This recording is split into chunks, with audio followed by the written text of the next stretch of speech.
And since this is like a type.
When they.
Try that again. Good morning. Welcome to the February 8th committee meeting this morning for pensions, Subcommittee on Pensions. I am Senator Michael Jackson from District 27 here this morning. Also with us this morning is Senator Heddleman, Senator Bailey, Senator Saling, and Senator Elfreth. We have a couple other members who may come in a little later, but we're going to get started. The order for bills today will be Senate Bill 322, Senate Bill 366, 368, 489, 490, 491, and then Senate Bill 604. So we're going to get started with Senate Bill 322. The panel can come up front. We have our treasurer here with us this morning. Great to see you, sir. As well as Ms. Bell, and I'll get started as you all get seated. Thank you, fellow committee members. For the record, Senator Michael Jackson, District 27, on behalf of Senate Bill 322. Over the years, we have tried extensively, I know in my tenure here, but well prior to that, to put things in place to help shore up the retirement of our state employees. This is an effort that I support wholeheartedly when working with the retirement system and the Board of Trustees. We think that we have come up with something that can work for us. So I'm going to leave it there, and I'm going to turn it over to our panelists to further explain what the bill does and what we're attempting to do here.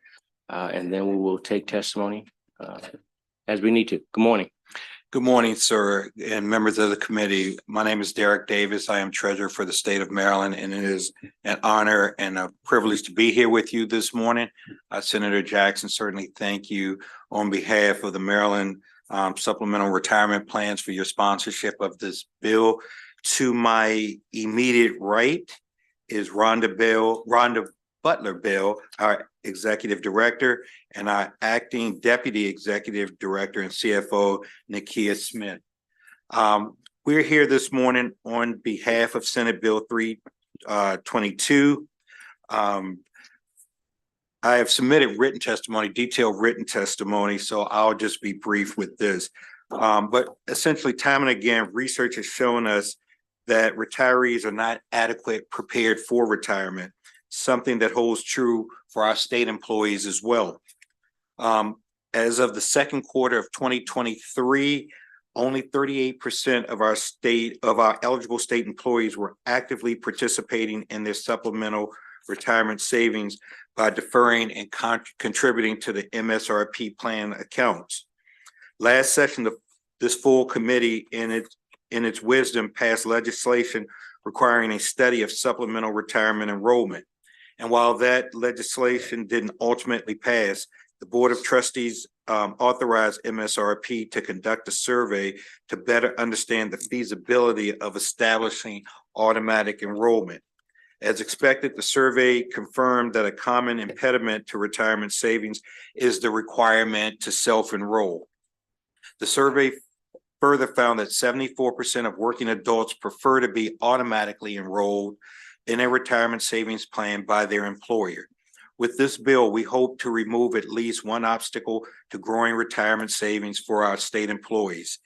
Thank you for your time, and I respectfully request the subcommittee give Senate Bill 322 a favorable report. And if I can, before I turn it over to the other panelists, we sort of had something similar to this with Maryland Saves, and we saw on the business side of it as well.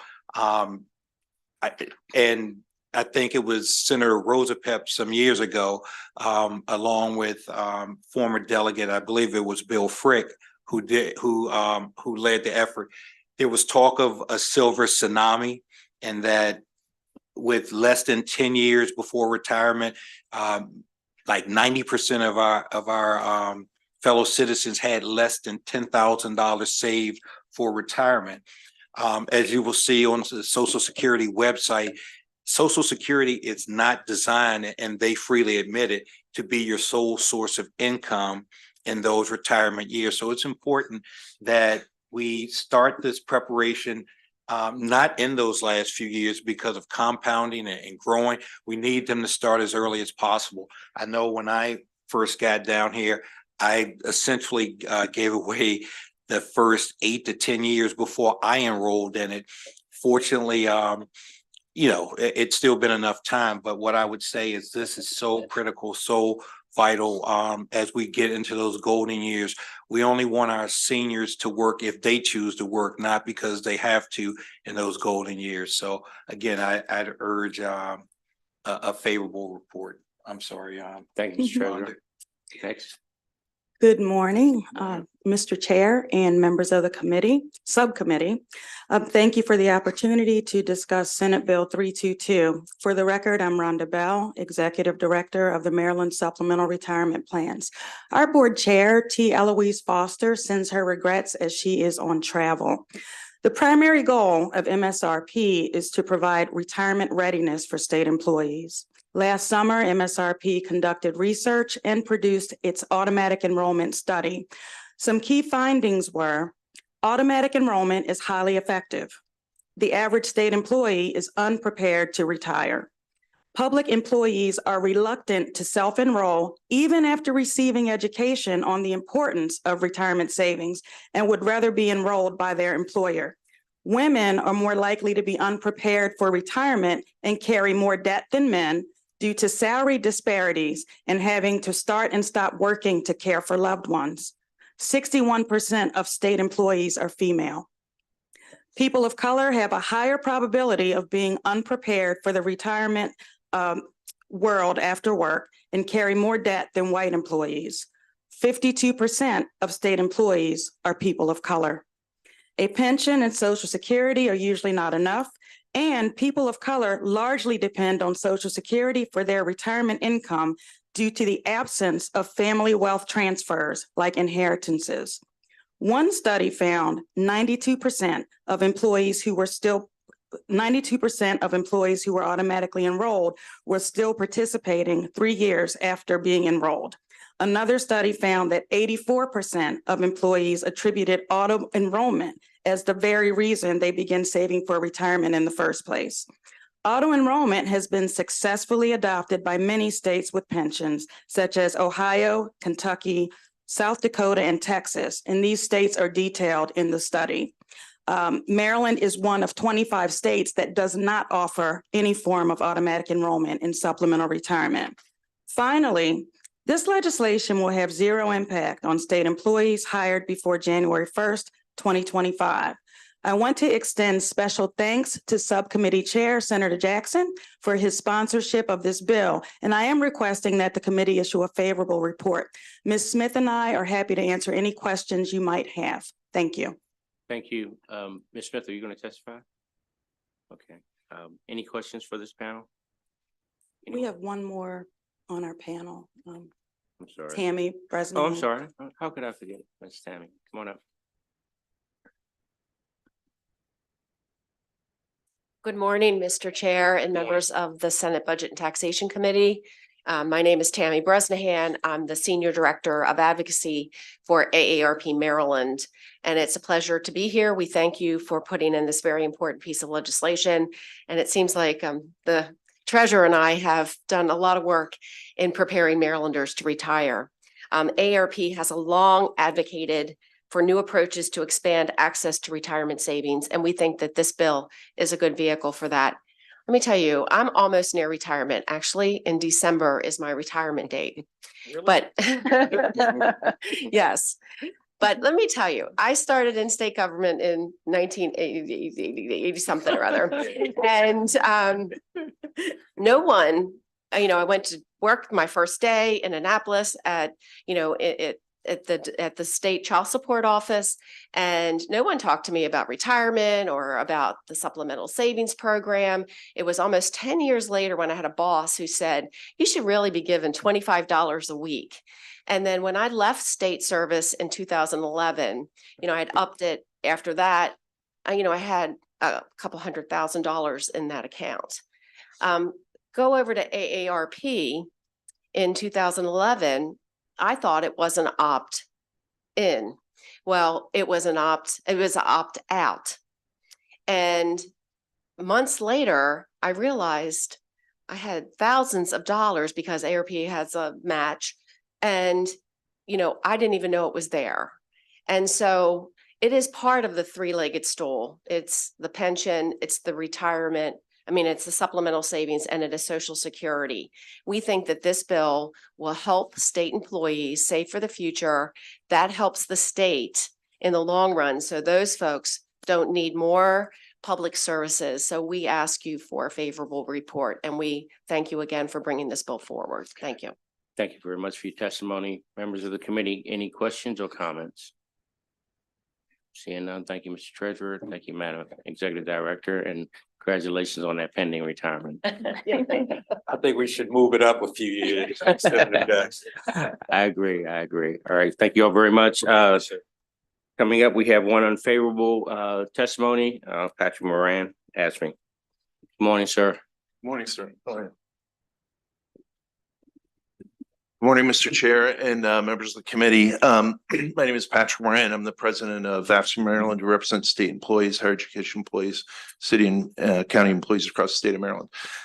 As you know, Mr. Chair, this sitting here in opposition is not something I enjoy, in particular, since it's a bill you're sponsoring, and we've had a great working relationship over the years. But we do oppose Senate Bill 322. The legislation requires new state employees hired on or after January 1st, 2025 to have an undetermined amount. I want to stress that undetermined amount automatically deducted from their paychecks for enrollment into the Maryland Teachers and State Employees Supplemental Retirement Plan. Many of our members live paycheck to paycheck. They already contribute to a defined benefit pension plan. And while we fully support our members having a choice to join a supplemental defined contribution plan or a DC plan of their choosing, this bill goes too far by requiring them to join an MRSP plan that has incredibly high fees and that might not be in the best interest for them financially in the short or long term.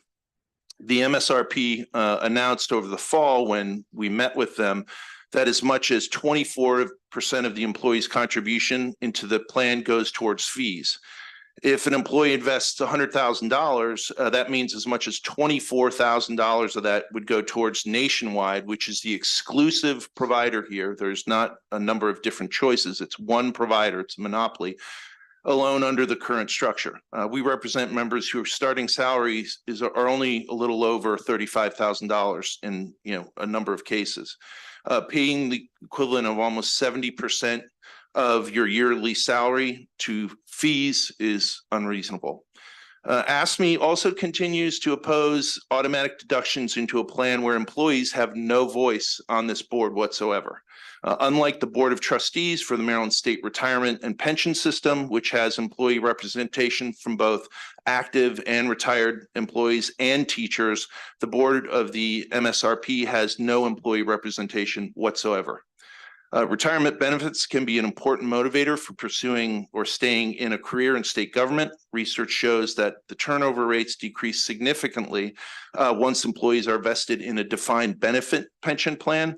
Our efforts would be far better spent on improving wages, which I think Ms. Butler stressed over and over again in her presentation, that people's wages are low, and into investing in a pension benefit that could be improved. Auto enrolling into a supplemental plan they might not be able to afford, and where they have no say is how money is being invested or would be invested under this plan. So we request an unfavorable report on Senate Bill 322. Thank you. Thank you very much. And before I turn it over to the panelists, if they have any questions, thank you for bringing these three issues before us. We have spoken about the membership Yes, sir. before, and Yes. it's something we are certainly working on. We've spoken about I think we've spoken about the fees maybe, but the undetermined amount, that's something, thank you for bringing that to us from your perspective. And we will address those accordingly. Thank you for your testimony. Senator Hellman. For Patrick or for you, but are plans like this usually just with one company rather than having a choice of companies to invest? That's a good question because I don't know. I mean, we haven't been asked to be involved in this, and we don't know if that opportunity exists. But it's certainly, I mean, if you look at the pension plan, there are a variety of investors, and the pension plan is encouraged to find all sorts of different avenues to invest the pension in particular MBE investors, et cetera. So it just seems odd that this is one company that's has control over it. Thank you for the question. I don't have the answer, but so I don't know whether it's odd or not, but we will address that and certainly convey that to both parties. Thank you. Senator Sally. Thank you, Mr. Chair, and thank you for your testimony. Just one question. If they were automatic in, is there an opportunity if they want to, and I don't know if you can answer that, to opt out if they want to? Is that there? Do they have that choice? Yes. So, okay, so thank you. Any other questions or comments? Thank you, Mr. Moran. Thank you, Mr. Chair. Thank you. Appreciate it. Seeing no further testimony, that closes the hearing on Senate Bill 322. Next up, Senate Bill 366. Senator Mouts. If you have a panel, bring them up, sir. Thank you, Mr. Chairman. I'm bringing up Milton Nagel, a constituent, and Ann Gawthorpe, our expert. Johnny Mounts. Proceed when you're ready. And what I did not say at the beginning, ladies and gentlemen, and I apologize for that. The presenter has all the time they need, not really, but all the time you need. Secondly, for witnesses, you have 2 minutes, and we've been having some clock issues, but Ms. Jane will handle that on to my left, your right. So proceed. Thank you, Chairman, my name is Johnny Mounts, Senator for District 37, Talbot, Caroline, Dorchester, and Wacomico counties. It's a great honor to be here today to present Senate Bill 366 to you. This legislation is very straightforward. And I'm going to read because I get a little difficult. I have a difficult time with the words. They're hard to put out. I want to make sure I get them correct. This legislation exempts reemployed retirees whose salary is funded by MABE, that's MABE, MABE, the Maryland Association of Boards of Education, from reemployment earnings limitation. The reemployment earnings limitation. This legislation was introduced to address the situation that was brought to my attention.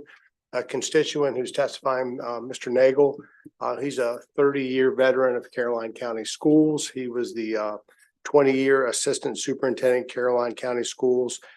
He left Caroline County Schools and went to become the executive director of MABE.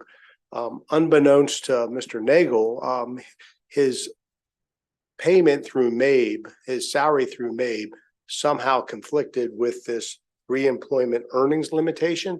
And we've introduced this legislation to address this situation, which affects Mr. Nagel or any other individual employed by MABE.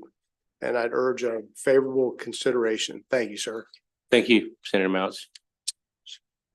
Good morning, Mr. Chairman, members of the subcommittee, Milton Nagel, lifelong resident of Caroline County, 30-year employee of Caroline County Public Schools, retired late in 2021 to go to work for MABE. Been affiliated with MABE throughout my career, being a long-term chair of the group insurance pool, which provides property casualty coverage to 19 of the 24 school districts.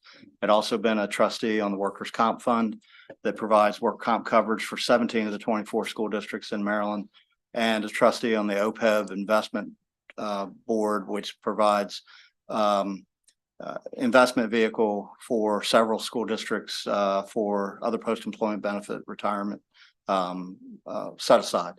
Being able to retire from Caroline and go to work for MABE was a very logical next step for me, not having a lot of gas left in my tank, not ready to fully retire and sail off into the sunset, and caring very much about the educational system in Maryland. So it was a logical next step for me, and the deputy director at the time was retiring. So for the first 2 years, I was deputy director. I just became executive director this past July when the former executive director Some of you may know, Francie Glendenning retired, and I stepped into her role. So I've been ED now for a little over 7 months.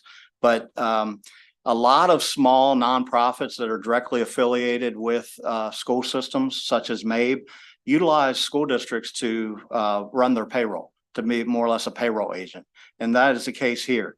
Since inception, since MABE was formed back in the late 50s, there's been one school district or another that served as the payroll agent for MABE employees. They basically run the payroll because it's a small employer. We have less than 25 employees at MABE. Most of those are claims adjusters for the property, casualty, and work comp pools. But it's primarily so that MABE employees can access the benefit structure, primarily health insurance, good health insurance at a low cost. And that saves school districts money, because if we had to go out and buy our own health insurance plan for 20 plus or minus employees, it would cost a whole lot more and be a whole lot less attractive. And so it's historically been a natural fit. About 15 plus or minus years ago, it was Caroline County's turn to be the payroll agent for MABE. And in my position in Caroline County, I welcome that, because we benefit from all the services that MABE offers to our board members and insurance programs. And so Caroline's been the payroll agent for a long time for MABE employees. Well, little did I know, when I retired from Caroline and went to work for MABE, that the retirement system would still view me as a Caroline County employee, even though the MABE funds are not Caroline County funds. And that is where the rub has been created. I will tell you that since then, since receiving the letter that I got back in May about exceeding my earnings limitation, I did apply for a hardship deferral. I'm thankful that the state accepted most of that. So I'm still receiving some of my pension because of some family conditions that warranted that, and they agreed with that. And effective January 1 of this year, we've moved away from Caroline County. We now are on our own third-party vendor, not affiliated with any school district.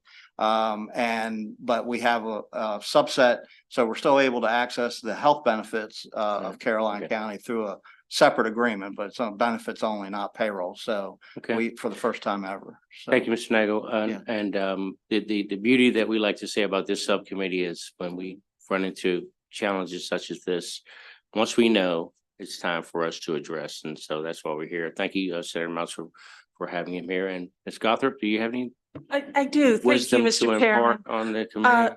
I want to thank Senator Mouts for reaching out to the State Retirement Agency to work with us on the bill. And we would also like to offer 2 amendments, which I've spoken with the sponsor about, and he doesn't seem to have a concern with them. The first would be that we would ask the bill be amended to be sunsetted. As Mr. Nagel pointed out to you, the issue has been resolved.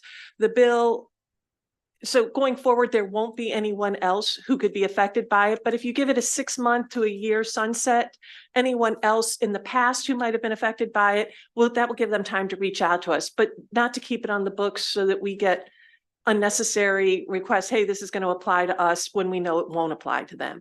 The second request for an amendment that we have is we had a bill in 2018, very similar to this bill, where it was brought to our attention that there were retirees, reemployed retirees, who were employed by a participating employer, but whose salary was being funded through a grant. Unlike Mr. Nagel, who had a third-party agreement with MABE, these individuals, they were funded through a grant. This bill was retroactive to 1994.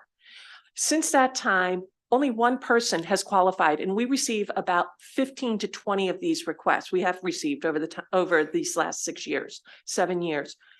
The amount of administrative work that this causes our agency, we are not in the business of reviewing grants, and we get hundreds and hundreds of pages of grants that we have to review. One person back to 94 has qualified for this. So we are asking that you also sunset that bill while you're looking at this bill. That bill as well? Pardon me? I was joking. Yes, ma'am. Thank you. We have you. And thank you very much. We certainly, again, as we say, we're here to correct something that occurs once we realize that. And even when this occasion calls us to remember another occasion, we'll do that as well. So the committee will certainly take it under consideration. Thank you. Senator Miles. Thank you, Mr. Nigel. I believe this closes. We have no further testimony. This closes the hearing for Senate Bill 366. Thank you. Thank you. Next up, Senate Bill 368. Senator Wallstreger. Good morning, sir. Bring up your panel, please. Thank you, Mr. Chairman, members of the subcommittee. As you know, in Maryland under pension law, military service includes both armed services and the uniform services like the public health service. We provide up to 5 years of pension credits to both categories. However, while armed service credits can accrue at any time, uniform service credits can only accrue during extremely narrow windows of time. The service must be during World War II, the Korean War, or Vietnam. As you might imagine, most of these service members have unfortunately already passed on or are already retired.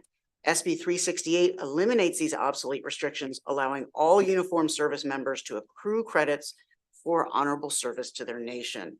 This includes my constituent, Glenda Grogan, who brought this issue to my attention and is with us today. There is no fiscal note. I ask for a favorable report. As a subcommittee of the Budget and Taxation Committee, we love to hear zero fiscal notes. So please proceed when you're ready. Good morning. My name is Glenda Grogan, and I am testifying today as a former Lieutenant Commander in the Commissioned Corps of the United States Public Health Service. Early in my career, I accepted a position as an occupational therapist at the National Institutes of Health with the Commissioned Corps. Commissioned Corps officers wear a uniform, carry a military ID, and receive the same benefits as active duty military. In addition to conducting research and giving patient care, PHS officers are subject at any time to deployment to all parts of the country and the world to address health crises such as 9/11, the Ebola epidemic, Hurricane Katrina, and the COVID-19 pandemic. Commissioned Corps officers serve where they are needed most, addressing complex medical issues affecting the health of the American people. I'm proud to have been a member of the Commissioned Corps. So in my current position as an occupational therapist with Montgomery County Public Schools, when I saw that there was a military service benefit available to Maryland educators, I applied. However, my application was denied because my service in the Commissioned Corps did not occur during World War II, the Korean War, or the Vietnam War. So that's why I'm here, to testify in support of this bill to make service in the Commissioned Corps at any time eligible for the military service benefit. When you take the oath to serve in the Commissioned Corps, you don't know what public health crisis you may face or where you may be deployed, but you know that this is part of your duty of service. I believe this is true service, fully deserving of receiving this valuable and meaningful benefit. I urge you to support this bill. Thank you for giving me this opportunity to testify. Thank you very much. And on behalf of our committee, thank you for your service and being of service, not only in the Commissioned Corps, but also to our local government as well. Ms. Gothard? I'm just here to answer any questions you all may have. To the committee, any questions or comments? Senator Bailey, did you push your button? You did not? Okay, all right. He's going to make a favorable motion. Oh, is that what he was saying? Okay, all right. I think we have Lynn Nash.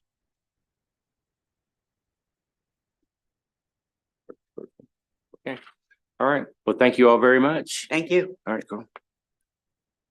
You on virtual?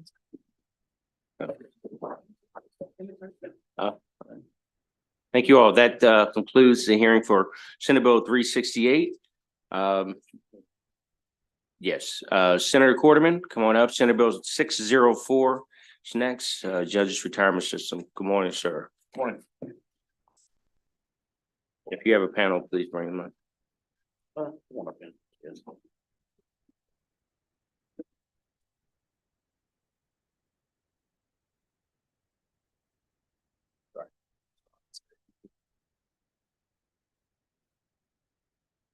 See you when you're ready, sir. Excellent. Thank you, Chair Jackson, members of the State Pension Subcommittee. For the record, Senator Paul Quarterman, representing District 2, Washington and Frederick counties. Thank you for the opportunity to present Senate Bill 604, Judges Retirement System Special Death Benefit. This bill does a number of things. It establishes a line of death benefit for members of the Judges Retirement System, consistent with benefits for most other plans. It also ensures that the JRS survivors receiving the benefit are eligible to participate in the state health plan, just like survivors and other plans. And this bill also includes a retroactive provision to allow for any affected surviving spouses to apply for the benefit so that all instances of line of duty deaths are treated equitably across other plans. Thank you for your consideration and respectfully request a favorable report on Senate Bill 604. Absolutely. Ms. Gothrop. I'm just here to answer any questions about the plan. All right, cool. Thank you. Senator Quarterman contacted me during the interim, and again, something we hadn't looked at over the years. And thank you very much for bringing this before this subcommittee. Any questions or comments? Anyone? All right, good. Thank you. That concludes testimony for Senate Bill 604. We're going to run to 3 bills in succession, Ms. Gothrop. Senate Bill 489, 490, and 491. There are planned pieces of legislation, and proceed when you're ready. Thank you, Mr. Chair. Senate Bill 489 enables the State Retirement Agency to provide benefit information to the system's members through their MySRPS account without having to create a personal statement of benefits for the member. We find the personal statement of benefits that people have been receiving over the years, it's really antiquated now in light of the fact that we have real-time benefits available for our members online. And this bill would allow us to retire the personal statement of benefits. And so I'm anticipating your question, Senator Benson. We have reached out to, I've gone through all of our bills with MSCA and explained to them what they were going to do in advance, and they have no problem with these bills. Additionally, our plan is over the summer to send postcard mailings to our members, put stuff in our active newsletters, work through our retirement coordinators and the HR departments to make sure the members know you need to set up your MySRPS account, and you'll have real-time information on your benefits. All right, thank you very much. I do recall this when I was in the House of Delegates, that having this conversation, and I think, I don't know if it was out of order or not, made a statement on the floor to remind the members that we were moving to the automatic access online of our plan. So any questions or comments from the panel? Thank you. Seeing none, that concludes the hearing on Senate Bill 489, Senate Bill 490. Ms. Gothrop. Senate Bill 490 amends the current definition of CPI in the State Personnel and Pensions article, because right now the current definition references the 1967 index as the base year for determining the CPI. We use the CPI to calculate COLAs for our retirees. We are recommending a technical correction because the Bureau of Labor Statistics has retired the 1967 index, and we're asking to now reference the 82 to 84 index. We've reached out to Legislative Services. They've told us over the last couple of years, there have been numerous changes throughout the entire annotated code to replace the 67 index with the 82 to 84 index. So this would just be in conformity with that. All right, thank you. Any questions, comments? Seeing none. Thank you, Ms. Gothrop. That concludes that hearing. Senate Bill 491, Ms. Gothrop. So Senate Bill 491, it's a little bit more involved. It repeals a provision within Title 37 of the State Personnel and Pensions article that historically has been very impractical for us to administer. Title 37 governs the transfers between state plans, state and local plans, local to state plans. So that's where we look for people who want to come to work for the state and they want to bring their service over. Current provisions provide under the law, the one that this bill amends or repeals, says that if you transfer your service into the state plan or any plan and you don't work 5 years in that plan, when you go to retire, the service that you have transferred in, it's calculated under the benefit from your old plan, which is, my brain hurts thinking about how we would have to administer this. we would have to reach out to local plans and say, what was your benefit formula for these years when this person worked for you?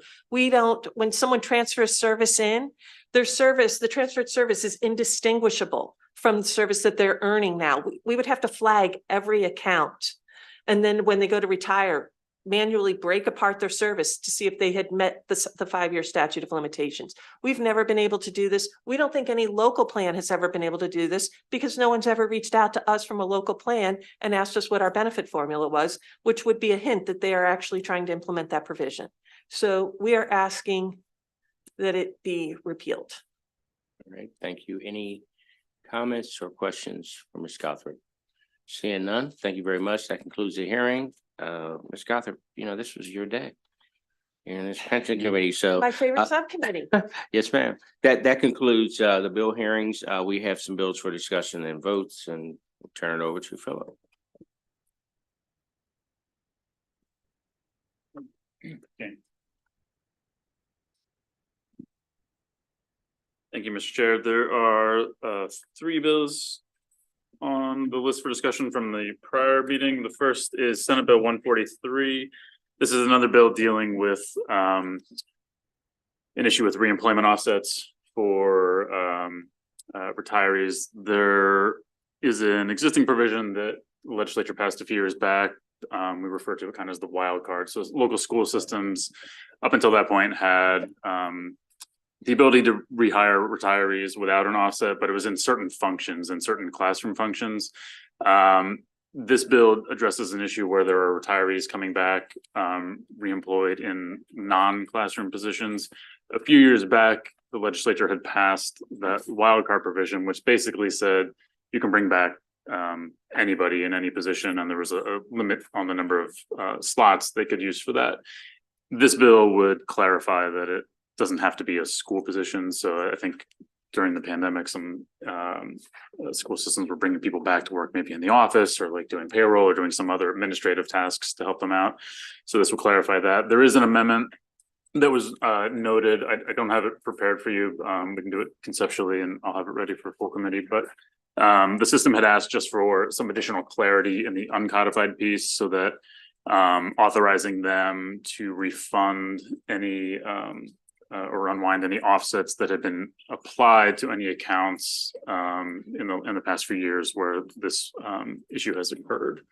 Currently, it has a retroactive provision. They just wanted a little more clarity on their ability to rectify and unwind any offsets that will be covered by the retroactive provision. Okay, do you have any questions or comments? Senator Alford. Thank you, Mr. Chair. Philip, this is an issue I worked on a couple of years back to increase the number from 5 temporarily during the pandemic while our school systems were experiencing some challenges with employment period. Do we know to what extent each school system is taking advantage of their 5? Does it need to be more considering we're still experiencing? I would ask the agency to comment on it. They might know better than I would how that was being used. So you asked how many districts took advantage of that? Yeah. This is so interesting to me because some took all 25 and then there are, I'd say about half of them didn't do any of it. And we find this across the board with all reemployment in the teacher system, is that there are a large number of counties that just don't want to mess with the administrative paperwork of having to bring these people back. But there were a few counties that had really used the exemption. Okay. So move favorable with the amendment in concept. Any further discussion? All in favor? Any opposed? Thank you. Senate Bill 266. Philip. 266. This bill would add the state superintendent of schools to the list of positions that would have immediate vesting. This would apply beginning July 1, 2024. All right, any questions? So there are a number of positions in state government over the past few years. You all have done a lot of work kind of refining and clarifying that. And so what we have now is basically the positions are specified in law. And so this would add the state school superintendent to the list of positions where once they assume the job, they're immediately vested in the system. So they don't have to satisfy that current tenure window. So it's largely a recruitment advantage for those higher level agency positions. Beginning July 1, 2024. Correct. Any other questions or comments before we? Any further discussion? All in favor? Any opposed? Thank you. Senate Bill 320. Senate Bill 320, this was Joint Committee on Pensions legislation. This is a technical correction to the bill from last year, extending the period members could be in the deferred retirement option programs. That's for the law enforcement officers pension system and the state police retirement system. With the extension, there was uncodified language allowing any current members in drop to elect to extend, subject to meeting the parameters about how long somebody can be in drop. There was a provision in there that was a carry through because the bill had been introduced a few years previously that referenced age 60 as a cutoff. That's because state police has a mandatory retirement age 60. That does not apply to LEOPS. So this bill is just corrective to clarify that it does not apply to LEOPS. It's actually already been implemented and done. December 31st was the cutoff for them to request drop. There was some, I've had some discussion with the system, and there may be some additional technical amendments that are additional clarifying items that this bill could be a vehicle for. So I haven't worked all those out yet. So if you're interested, we can hold this and discuss that at the next meeting to see if we may need to add to this. All right, thanks. Any comments on that particular bill or questions about that particular bill? We are going to hold until the next meeting. Senator Elfin. Mr. Chair, I know it's a little unorthodox. Could we possibly discuss and possibly move, if you agree, Senate Bill 604, the judge's retirement that we just heard? I know there's a couple bills related to that incident, and maybe us moving a little quickly would help alleviate some of the pressures. I'm good with that. Philip, are we good to move that? So I've had some discussion with the sponsor. There are some amendments that are probably needed to clarify. I mean, briefly, the bill is just, the judge's system does not have that line of duty death benefit. And that was brought to our attention with, the unfortunate incident that happened over the interim with Judge Wilkinson being killed. And so the bill would establish a line of duty death benefit consistent with the same line of duty death benefit for all the other plans. It also has a retroactive provision so that it would, anyone who was killed in the line of duty, it would apply to. So make sure that everyone's on the same equal footing in terms of past, present, and future. And then there's also provisions clarifying, which I've had some conversations with DBM. I think we need to refine a little bit some of the provisions providing for the retiree health benefits that are available to survivors. Don't want to jump the gun. I understand. No. This is also something that's similar to last year. Like this can't be emergency. So that's why we have the June 1 effective date with the retroactive piece. The retroactive piece. Mr. Chairman, thanks for joining us this morning. Thank you, Mr. Chairman. We're going to see that in full committee too, right? Correct. I'm personally comfortable if we can do it, keep things moving. Yes, sir. If we want to vote on it, now it's up to you, Mr. Chair, but we'll make those corrections in full committee. Well, I think, and I appreciate that. I'm with you on that. So my question to you, Philip, is in concept, the amendments that you're looking at, can we discuss those now and to move that out? Yeah, you can do that conceptually. What can we discuss those? Yeah, so it's basically, I just need to get with DBM and make sure that the retiree health provisions that are in the bill for the survivors are going to be implemented as intended by the sponsor. I believe the rest of the bill should be okay. Anne, is there something else we needed to look at? We are currently working.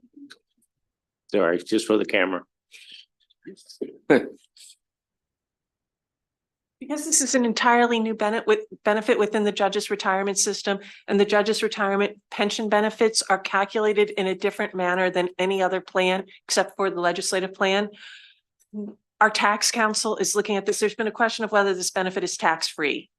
And because of the way the benefit is set up in the judge's retirement system, they are taking a very close look at this. You may need some amendments to how the benefit is structured. And there may be pieces of this, I don't know yet, but there may be pieces of this that are not tax-free because of how the judge's system is established. Thank you for that. And if I might, before you go away. So we could conceivably do that in full committee, correct? Yeah, if you want to refer to the full committee, I can get the Yes, the other issues so, worked out. And so if it's okay, can we call a vote now? Yeah. In concept, all right. All right, Senator Bailey, you have further comment? That light that you have down there, man, it just kind of, No, I got you. Anyone else? All in favor? Any opposed? Thank you all very much. Thank you, Ms. Gothard, for your work today. Philip, do we have our next date? 2 weeks, 22nd. I will take a look. Probably will need to be 8:30.